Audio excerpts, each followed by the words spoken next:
Pero umabot ng 20 billion. Paano napalusot?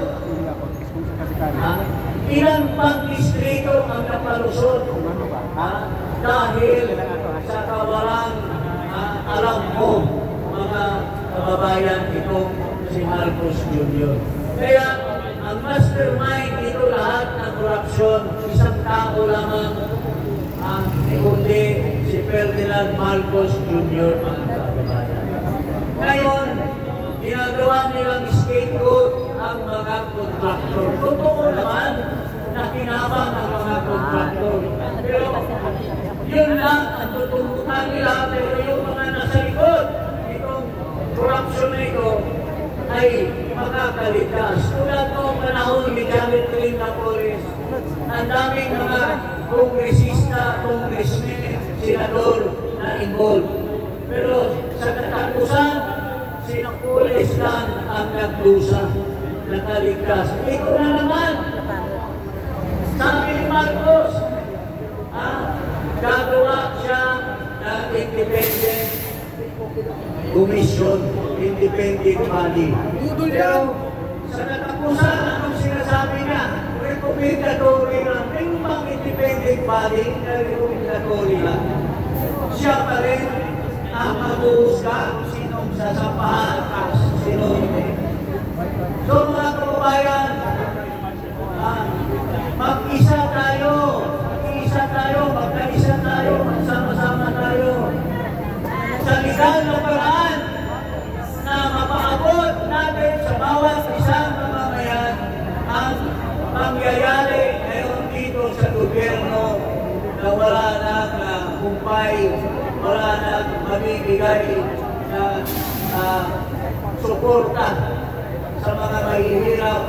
Ang mga mayayaman, mga cronies yun ang nagpapasayang sa kanilang isa't isa. So, yun lang po, mga kababayan. Inikaya ko lahat ng mga Pilipino, mga sundalo, mga pulis, kailan pa kayo magmulat ng inyong mga mata? Kayo ba ay kasapuan din sa corruption? Kayo ba ay sinusuhulan para hindi kayo buhukan ng mga mata ninyo? Panahon na ngayon na ang Pilipino ay magkaisa para atin na ipagsama-sama sa isa't isa na ating ipagulgar sa buong Pilipinas, sa buong mundo kung paano sama ang ating panggobyerno ngayon, mga kababayan. So, hindi ko ba hamaan pa ang ating salita? Ito na lang, walang ibang mastermind sa lahat na ito. Kundi ang presidente na mga sa Pilipinas na walang ginagawa, kundi magliwaling lang, gagastusin ang katakot-takot na milyon-milyon. Ngayon, magta-travel na naman ulit siya sa Cambodia. Ano gagawin niya doon? Inuustahin na naman ang pera. At mga kababayan, bakit tayo na mahina ang loob? Bakit ang Indonesia? Sila kasing galing din ang dugo nila sa isang mga taga-Asya. Bakit natin hindi tularan ang ginagawa ng ibang bansa na hindi nila pinapalampas ang masamang gobyerno ng mga tao, ng mga politiko, nag-iimbak ng karami-raming pera, mga kababayan. At karangyaan lang lahat ang ginagawa. Pero habang kayo na nasa streets, nasa sa inyong bahay, pag nagbabaha, hindi kayo makalabas. Pero kung nakalabas kayo, hindi kayo makakauwi. Pero saan ang pera para sa flood control?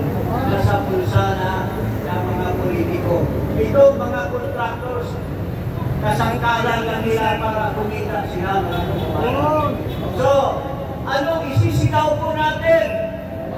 Ito sa gobyerno. Ha?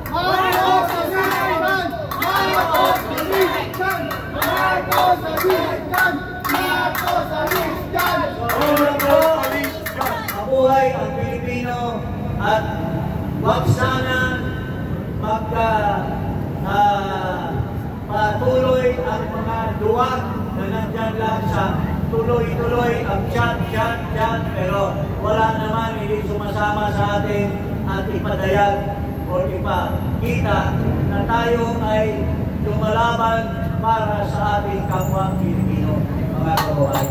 Ayun! Hapon, kayo lahat. Maraming sumuti ng baha. At kagaya ni Brother, ikaw magbabalik mamaya. Ikaw na mag-identify si Yong Javier. At siya ay may gustong ipaabot sa ating mga mamamayan hinggil sa boses na nararamdaman ng ordinaryong mamamayan na ngayon ay ayan, sorry na Habalya, Ruby Pastoral, shout out. Hello! Pag sinabi ko hello, sabihin nyo hi. Hello! Okay, ako pala si Leon Javier Vlog.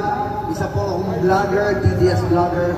Ang inaano ko lang dito sa Marcos administration, pagkatapos ng 3 taon, dumating ang solo mo, ngayon mo lang sasabihin, may korap ang blood control. Bago mo sabihin na may korap ang blood control, ibalik mo muna kung ano ninakaw ng tatay mo. Ha? Ibalik mo muna. Ha? Para sa akin, nagmamalinis ka. Nagmamalinis ka. Ha? Ipakulong mo si Santi Colaco. Ipakulong mo. Dahil yan ang tunay, kaya ang pisan mo, si Tapalos-Los, ha? Ang sigaw ng bayan, ha?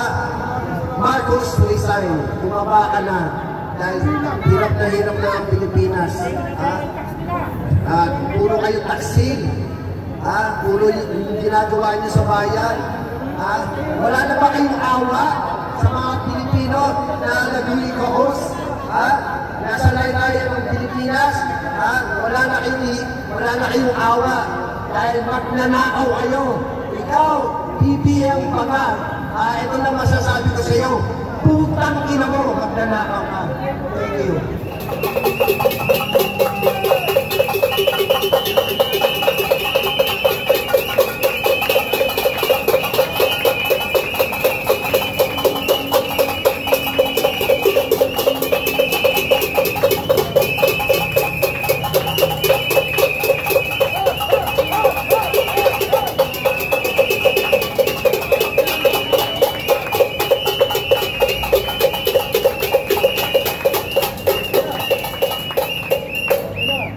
Mga kababayan, kapag